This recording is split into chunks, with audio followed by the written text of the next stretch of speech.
आप सब जानते हैं कि 24 नवंबर 2005 को पहली बार एनडीए की सरकार बनी थी। तब से राज्य में कानून का राज है और हम लगातार विकास के काम में लगे हुए हैं। याद है ना पहले क्या स्थिति थी?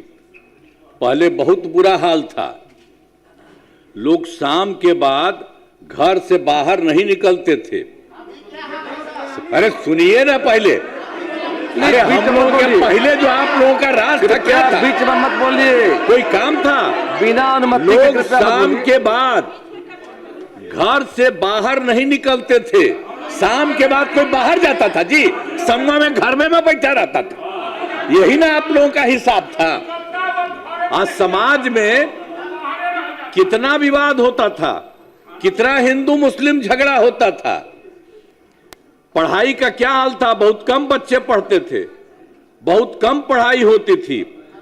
पहले इलाज का पूरा इंतजाम नहीं था, सड़कें बहुत कम थी और जो थी उनका बुरा हाल था। अब बिजली बहुत कम जगह थी। शुरू से ही बिहार के विकास का काम हो रहा। अब किसी प्रकार के डर एवं भय का वातावरण नहीं है। राज्य में प्रेम, भाईचारा एवं शांति का माहौल है।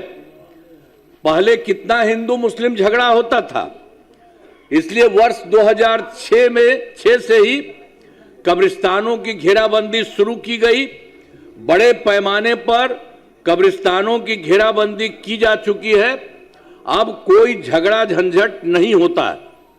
और उसके बाद भी वर्ष 2016 में 16 से 60 वर्ष से पुराने हिंदू मंदिरों की घेराबंदी की गई, जिससे चोरी आदि की घटनाएं नहीं होती।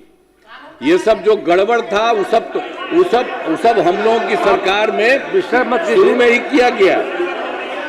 2006 में ही हर बात में बोलने की जरूरत नहीं है। जब इन लोगों की तरफ से कुछ था नहीं तब 2006 से शुरू किया।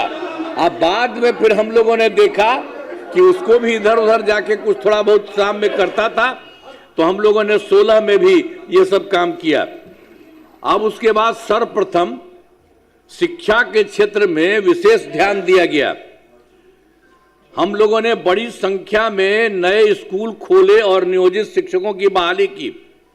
लड़के लड़कियों के लिए पोशाक एवं साइकिल योजना चलाई। अब वर्ष 2023 से बिहार लोक सेवा आयोग द्वारा 2,58,000 सरकारी शिक्षकों की बहाली की गई। और वर्ष 2006 में उन लोगों को कर दिया था, पूछ रहे थे कि आप ही लोग कर लीजिए, तो 2006 से 3,68,000 नियोजित शिक्षक बने थे। और जब बाद में 2003 में इतना कर रहे थे, इसमें से भी कुछ लोग शामिल हुआ था। उसमें से बिहार लोक सेवा आयोग द्वारा 28,976 सरकारी शिक्षक बन गए। फिर सरकार ने तय किया कि नियोजित शिक्षकों को बीपीएससी की परीक्षा देने की जरूरत नहीं है, उन्हें मामूली परीक्षा लेकर सरकारी शिक्षक बनाया जाए। इसके लिए उन्हें 5 मौके तय किए। अब तक 4 परीक्षाओं का आयोजन हो चुका है। इसमें अब बाद में तो हम लोगों ने कर दिया कि जो बाकी था शुरू में कर दिए थे हम लोग। इसमें जो कुछ भी बिहार लोक सेवा आयोग द्वारा किए थे, तो उसके चलते फिर बाद में कोई काम का मन कह दिया कि ये नहीं करेगा, उसके लिए अन्य प्रकार से हम लोगों ने करवा दिया। तो उसके लिए फिर सरकार ने तय किया नियोजित शिक्षकों को बीपीएससी की परीक्षा देने की जरूरत नहीं है, उन्हें मामूली परीक्षा लेकर सरकारी शिक्षक बनाया जाए। इसके लिए उन्हें 5 मौके तय किए। 5 मौका हम लोगों ने तय किया और उसमें से 4 परीक्षाओं का आयोजन हो चुका है, जिसमें 2,66,000 नियोजित शिक्षक पास हो गए हैं। अब केवल 73,000 शेष बच गए हैं, तो उन्हें 1 मौका और दिया जा रहा है। उसके लिए सब काम करने जितना भी संभव होंगे वो होगा। अब कुल मिलाकर सरकारी शिक्षकों की संख्या 5,24,000 हो गई है। और स्वास्थ्य सेवाओं में सुधार किया गया। पहले स्वास्थ्य व्यवस्था बहुत खराब थी। प्राथमिक स्वास्थ्य केंद्रों में इलाज के लिए प्रति माह मात्र 39 मरीज ही आते थे, यानी प्रतिदिन 1 या 2 मरीज आते थे। तो वर्ष 2006 से अस्पतालों में, ये पहले वाली बात है जो हम लोगों की सरकार बनी थी, उसके पहले वाली जो स्थिति थी उसके बारे में कह रहे हैं कि पहले स्वास्थ्य व्यवस्था बहुत खराब थी। प्राथमिक स्वास्थ्य केंद्र में इलाज के लिए प्रति माह मात्र 39 मरीज ही होते थे, वहां प्रतिदिन 1 या 2 आता था। तो ये सब देख करके बड़ा खराब लगता था। वही हम लोगों ने 2006 से अस्पतालों में मुफ्त दवा और इलाज की पूरी व्यवस्था की गई। अब प्राथमिक स्वास्थ्य केंद्र में हर महीने औसतन 11,600 मरीज आते। पहले मात्र 6 मेडिकल कॉलेज थे। पहले जो बात था, पहले 6 थे। अब वो 6 इन लोगों की सरकार जो बनी थी, समझ गए, 7 दिन में तब पिताजी चले गए, अब अंत में फिर माताजी को रख दिए। तो इसी तरह से किसी को कुछ बनाए उनाए थोड़े थे, लड़की लड़का किसी को भी कुछ नहीं, तो वही होता था वहां। तो उसी में भी इन लोगों ने कोई काम नहीं किया, कोई काम नहीं हुआ। तो उसके चलते सब तरह से यहां पर आप समझ लीजिए कि वो शिक्षा के बारे में तो हम बता ही रहे हैं आपको। फिर सरकार ने तय किया नियोजित शिक्षकों को बीपीएससी की परीक्षा देने की जरूरत नहीं है, उन्हें मामूली परीक्षा लेकर सरकारी शिक्षक बनाया गया। अब इसके लिए उन्हें 4-5 मौके तय किए। अब तक 4 परीक्षाओं का आयोजन हो चुका है। इसमें 2,66,000 नियोजित शिक्षक पास हुए हैं और उसके बाद अब केवल 73,000 शेष बच गए, जो हम पहले आपको बता दिए हैं कितना कम बच गए, पहले ही बता दिए थे। अब उसके लिए जो था, अब कुल मिलाकर के सरकारी शिक्षकों की संख्या हो गई है 5,24,000। स्वास्थ्य वाले के बारे में जो बात हो रही है, बता दिया कि पहले स्वास्थ्य व्यवस्था बहुत खराब थी। अब प्राथमिक स्वास्थ्य केंद्र में कितना था, 39 था और एक दिन में 1 या 2 मरीज होते थे, वो बहुत खराब था। तो इसी के लिए हम लोगों ने वर्ष 2006 से अस्पतालों में मुफ्त दवा और इलाज की पूरी व्यवस्था की गई। अब प्राथमिक स्वास्थ्य केंद्र में हर महीने औसतन 11,600 मरीज आते। अब कितना पहले खराब था उन लोगों का, अब उसके चलते तुरंत 2006 के बाद हम लोगों ने किया, तो उसके लिए 11,600 मरीज अब सब जगह इलाज के लिए जाते रहे। पहले मात्र, अब पहले क्या स्थिति थी, हम पहले भी बुलवे किए थे, मात्र 6 मेडिकल कॉलेज थे। आज जिसकी संख्या अब उसके बाद थोड़ा हम बढ़ाए हैं तो 12 तो हो गया, लेकिन उसके अलावा बाकी और भी 27 कर रहे हैं। 27 जिलों में नए मेडिकल कॉलेज बनाए जा रहे हैं, जिनमें बहुत ही शीघ्र पूरा किया जाएगा। ये बहुत तेजी से हो रहा है, बहुत जल्दी वो भी हो जाएगा। अब मेडिकल कॉलेज एवं अस्पताल को 5,000, ये तो पहले वाले जो थे 6 ही थे, तो हम उनके लिए तो हम लोगों ने ज्यादा बढ़िया किया। अब बराबर हम जाते हैं, खूब बढ़ा किया। कल भी हम नहीं गए, जो थोड़ा सा है हम कहेंगे इसको जल्दी करिए, इतने जा करके सब अधिकारियों को ले जाते हैं और हम लोगों ने तय कर दिया है, बहुत ज्यादा बना है। आप समझ लीजिए, पटना मेडिकल कॉलेज अस्पताल को हम बना देंगे पूरा। अभी और बन रहा है, थोड़ा बना है, बढ़ा है, लेकिन और सब बन रहा है। उसको हम जा करके देखते हैं कि उसको जल्दी इतना आगे और बनाइए। 5,400 बेड तथा बाकी जितने हैं 5 पुराने मेडिकल कॉलेज को हम लोगों ने 2,500 बेड का किया जा रहा है, वो भी हो रहा है। सबके लिए हम करवा रहे हैं, तेजी से करिए, अब वो हो जाएगा। और उसके बाद तो आप जानिए IGIMS Indira Gandhi institute of medical science में पटना में था, उसके लिए भी हम सब जगह जा करके देख करके उसका कितना ज्यादा हम बढ़वाए, बहुत बढ़वाए हैं और वो चल रहा है। उसके लिए भी हम लोगों ने कह दिया कि 3,000 बेड का बनाया जा रहा है, तो कुछ तो बनाया ही गया और भी बन जाएगा, सब कुछ हो रहा है। तो राज्य में सड़कों पुल पुलियों का निर्माण कराया गया है। वर्ष 2008 से कृषि रोड मैप बनाकर, अब उसके लिए हम लोगों ने 2008 से आपस में टोका कृषि रोड मैप बनाकर काम किया जा रहा है और इसमें कृषि के क्षेत्र में बहुत अच्छी प्रगति हुई है। और वर्ष 2008 से 12 तक पहला और 2012 से 17 तक दूसरा, 2017 से 23 तक तीसरा और फिर चौथा कृषि रोड मैप वर्ष 2024 से 2029 के तहत योजनाओं पर तेजी से काम हो रहा है।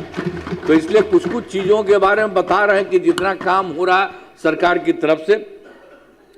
देखिए, वर्ष 2015 में 7 निश्चय के तहत हर घर नल का जल, हर घर शौचालय तथा टोलों को पक्की सड़कों से जोड़ने का काम किया। अरे भाई, लोग को ले लिए थे तो हम ही जो तैयार किए हुए थे, ये लोग आए थे शुरू होने के लिए, हमने बता दिया कि यही काम है, आया इसी को फिर बना दिए थे। और उसमें तो रहता ही था, ठीक रहता था, इधर उधर नहीं करता था। और उसके बाद अब इधर से उधर का, बैठो बैठो ना तुम, अरे कुछ नहीं, बैठो। क्या करते थे? इधर से उधर करते थे। इस बार जो तुमको रखे थे तो तुम कितना इधर से उधर कर करके लोगों को खींचने के लिए 6 आदमियों को कितना पैसा तुम दिया था? और पैसा कहां से किया था? जो तुमको मिल गया था तो पैसा कमाता था, तो इसी सब चक्कर में था, इसीलिए हम छोड़ दिया सर। तो आप देख लीजिए सर, आप सर देखिए, अरे बैठो ना। 2025 के बारे में हमने बता दिया सर, हर घर नल का जल, हर घर शौचालय तथा टोलों को पक्की सड़कों से जोड़ने का काम पूरा हो गया। और वर्ष 2018 में ही, अब पहले तो कुछ नहीं था सर, पटना में भी 8 घंटा थोड़ा बहुत रहता था, नहीं था। हम लोगों ने शुरू से किया कि सबको होना चाहिए, तो 2018 में ही हर घर तक बिजली पहुंचा दी गई। सरकार द्वारा शुरू से ही बहुत सस्ती दर पर बिजली दी गई। अब उसके बाद तो शुरू में तो हम लोग को बहुत पैसा लगा था, फिर बाद में हमने तय कर दिया कि नहीं, इसको मुफ्त में देना है। सरकार की तरफ से सभी इच्छुक लोगों के घरों पर ये जो है बिजली अब लगभग सभी घरेलू उपभोक्ताओं को बिजली मुफ्त दी जा रही है, मुफ्त में अब सबको दिया जा रहा है। और सरकार की तरफ से सभी इच्छुक लोगों के घरों पर सोलर लगाए जाएंगे। तो हम सबको कहते हैं, देख लो, सरकार की तरफ से होगा, अब किसी को कोई पैसा नहीं, इतना बढ़िया से सब कुछ लगाया जा रहा है, उसके आगे भी काम। और फिर 2020 में 7 निश्चय 2 के तहत सभी योजनाओं पर काफी काम हुआ। जो भी काम बचे हैं उन्हें शीघ्र पूरा किया जाएगा। 7 निश्चय 2 के तहत ही युवाओं के लिए 10 लाख नौकरी, हम 10 लाख रोजगार हम लोगों ने तय किया था। लेकिन उसके लिए तो 10 लाख युवाओं को सरकारी नौकरी तो हो ही गया, लेकिन उसके लिए कुछ और हो रहा था, बढ़ाया गया, तो 40 लाख लोगों को रोजगार दिया गया। तो दोनों को मिला करके, जो 10-10 बीसी का था, तब दोनों को मिलाकर के 50 लाख युवाओं को सरकारी नौकरी और रोजगार मिल गया। अब हम लोगों ने तय कर दिया, अगला जो इसी साल से शुरू हुआ, 5 वर्षों में 1 करोड़ युवाओं को नौकरी और रोजगार देने का लक्ष्य किया। और अब जान लीजिए कि सरकारी नौकरी की भी संख्या और होगी। तो सरकार ने शुरू से ही सभी तबकों का विकास किया है, चाहे हिंदू हो, मुस्लिम हो, अपर कास्ट हो, पिछड़ा हो, अति पिछड़ा हो, दलित हो, महादलित हो, सभी के लिए काम किया गया। अब मुस्लिम समुदाय के लिए भी काफी काम किया गया।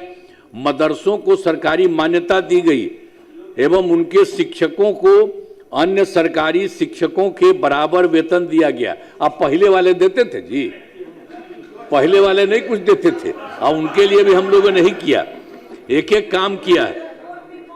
और फिर सभी वृद्ध जनों, दिव्यांग जनों और विधवा महिलाओं को पहले हर महीने 400 रुपये पेंशन की राशि दी जाती है।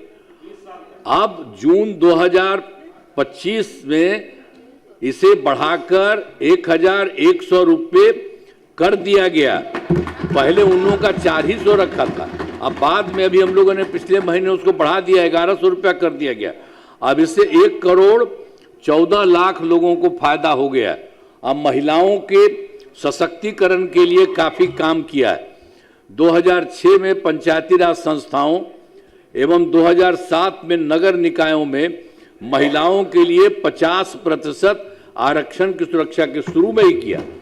2006 में ही हम लोगों ने इसके लिए पंचायती राज संस्था का, 2007 में नगर निकाय महिलाओं का, और उसके लिए हम लोगों ने तय किया था कि वो 50% महिलाएं रहेंगी।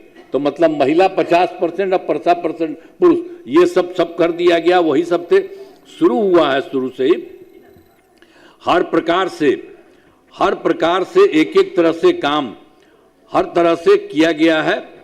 और उसके अलावे सब तरह से वही जो कुछ भी होगा, तो आप समझ लीजिए 2013 में पुलिस में 35% का आरक्षण दिया गया, शुरू में बहुत अच्छा दिया गया है। और वर्ष 2016 में महिलाओं को सभी सरकारी नौकरियों में 35% का आरक्षण दिया गया है। पहले बिहार में स्वयं सहायता समूह तो पूरे देश में सब दिन के लिए था। तो हम लोग जब केंद्र में रहते थे तो देखते थे, बड़ा अच्छा था। जब यहीं पर जब हम लोगों की सरकार बनी, जाके देखे तो उसमें देखे बहुत कम था। तो इसी के लिए हम लोगों ने वर्ष 2006 में ही विश्व बैंक से कर्ज लेकर राज्य में स्वयं सहायता समूह का गठन किया, जिसे जीविका नाम दिया। जीविका दीदियां उसको हम लोगों ने कर दिया। अब उसके लिए समझ लीजिए कि अब स्वयं सहायता समूह की संख्या में जीविका दीदियों की संख्या 1,40,00,000 हो गई, और उसका शहरी क्षेत्र में नहीं था। तो 2024 से शहरी क्षेत्रों में भी स्वयं सहायता समूह का गठन किया, जिसमें जीविका दीदियां हो गई। अब इतना जो किए हैं उसमें 4,34,000 जीविका दीदियां हैं, और इसका गठन और लगातार से जारी चल रहा है। तो इतना ज़्यादा हो रहा है।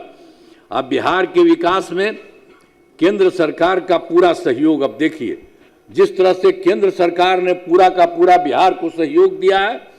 अब आप जान लीजिए, जुलाई 2024 के बजट में बिहार को विशेष आर्थिक सहायता के रूप में सड़क, उद्योग, स्वास्थ्य, पर्यटन, बाढ़ नियंत्रण के लिए बड़ी राशि देने की घोषणा की गई 2024।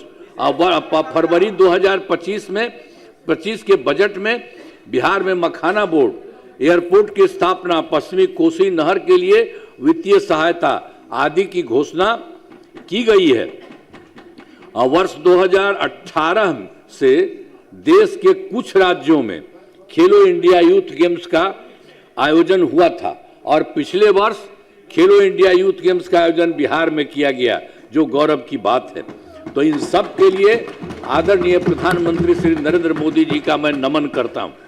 और वो लगातार, आदरणीय प्रधानमंत्री जी भी कई बार बिहार आए हैं, तथा उनके द्वारा विकास कार्यों का शिलान्यास और शुभारंभ किया गया है। इन सभी योजनाओं पर अब तेजी से काम हो रहा है। तो उस तरह से बिहार में जितना काम, अब केंद्र सरकार कितना ज्यादा काम इन दिनों चारों तरफ कर रहे हैं, अब उसके कितना ज्यादा बढ़ाई हो रहा है। तो अगले 5 वर्षों 2025 से 30 में विकास की गति को और तेज करने के लिए 7 निश्चय 3 जो हम लोगों ने कहा इस बार के लिए का गठन किया है, जिसमें कई काम किए जाएंगे। अब ये जान लीजिए 7 राउंड हम लोगों ने कराया है। तो पहला है दोगुना रोजगार दोगुनी आय।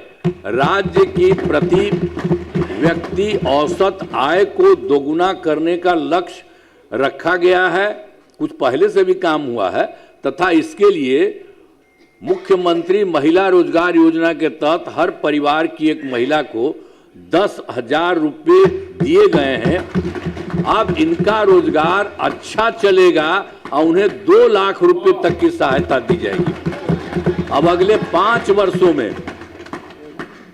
वर्षों में युवाओं को 1 करोड़ नौकरी एवं रोजगार उपलब्ध कराए जाएंगे।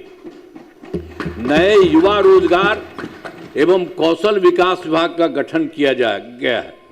और दूसरा है समृद्ध उद्योग और सशक्त बिहार। अगले 5 वर्षों में उद्योग लगाने पर पूरा जोर दिया जाएगा। सभी जिलों में औद्योगिक क्षेत्र की स्थापना की जाएगी। नए बड़े उद्योगों के लिए मुफ्त भूमि एवं अनुदान दिया जा रहा है। अब पुरानी बंद चीनी मिलों को चालू किया जाएगा।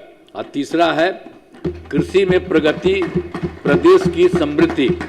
कृषि विकास का काम और आगे बढ़ाया जाएगा।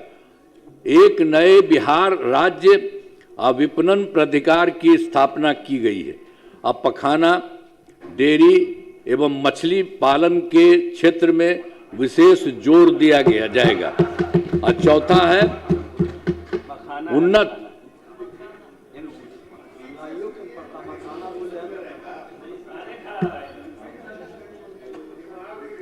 उन्नत शिक्षा, उज्जवल भविष्य।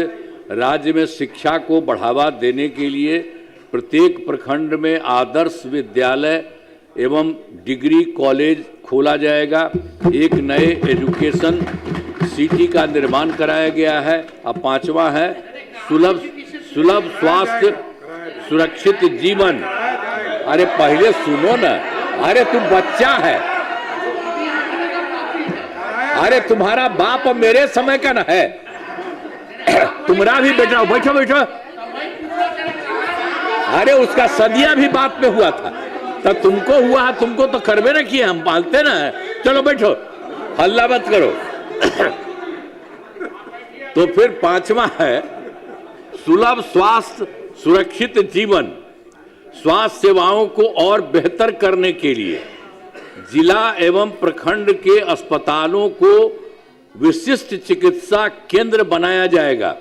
राज्य में प्रतिष्ठित निजी अस्पतालों की स्थापना के लिए प्रोत्साहन दिया जाएगा। और फिर सरकारी चिकित्सकों की निजी प्रैक्टिस पर रोक लगाने की नीति लाई जाएगी। और फिर छठा है मजबूत आधार, आधुनिक विस्तार। आधारभूत संरचनाओं को बेहतर किया जाएगा, जिसमें शहरों का विकास और नए शहरी क्षेत्रों की स्थापना की जाएगी।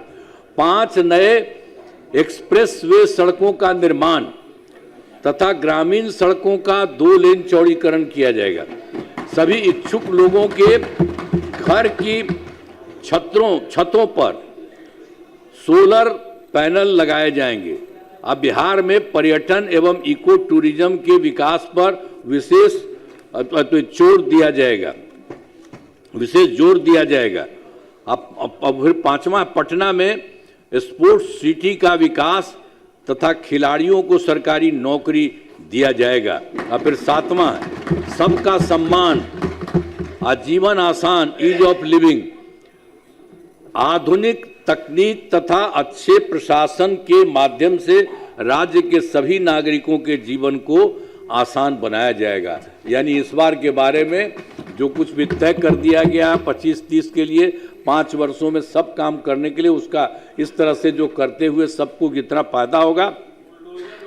अब हमारा राज्य लगातार विकास कर रहा है। अब इन दिनों काम को और आगे बढ़ाया गया है। अगले 5 वर्षों में और ज्यादा काम होगा और इससे बिहार काफी आगे बढ़ेगा। आप जान लीजिए बिहार बहुत आगे बढ़ेगा। केंद्र का भी पूरा सहयोग प्राप्त हो रहा है, जो हमने बता दिया उनका भी सहयोग।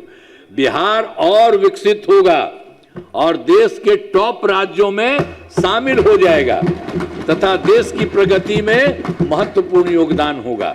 अब जान लीजिए बिहार देश का कुछ ही राज्य है, उसी तरह से बिहार अब बहुत ज्यादा विकसित हो जाएगा। अब चारों तरफ देखते हैं आने जाने का क्या सुविधा है, कितना लोगों को मिल रहा है नौकरी। आप ही लोग अब ठीक है ना, सब जगह मिल रहा है सबको। और बैठो ना यार, काहे ना कर रहे हो? क्या जानता है तुम्हें? अरे बैठो, अरे ध्यान से सुनो, कुछ नहीं है तुम लोगों का, कुछ पता है बिना अनुमति के महीने मान लो। अब उसके बाद अब मैं अनुरोध करता हूं कि माननीय राज्यपाल महोदय के अभिभाषण के लिए उनके प्रति धन्यवाद का प्रस्ताव सदन सर्वसम्मति से पारित करें। उन्होंने जो बोला है, और देख लीजिए उन्होंने जितनी बात बोली है, अरे बैठो न हो, अरे बैठिए प्लीज, आप क्यों बीच से बोलते हैं? हर बात में खड़ा होना जरूरी है। संजय जी, संजय बाबू, ये जो उन्होंने किया, कृपया शांति बना रखें। तो उसमें भी बहुत सारी बातों का उन्होंने बता दिया है।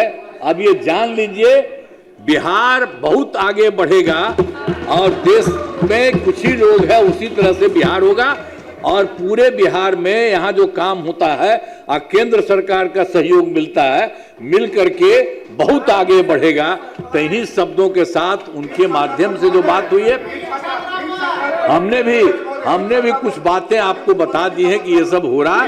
तो उन्होंने जो कुछ भी कहा है बहुत अच्छे ढंग से कहा। इन्हीं शब्दों के लिए मैं उनका नमन करता हूं और आप सब लोगों को मैं बधाई देता हूं।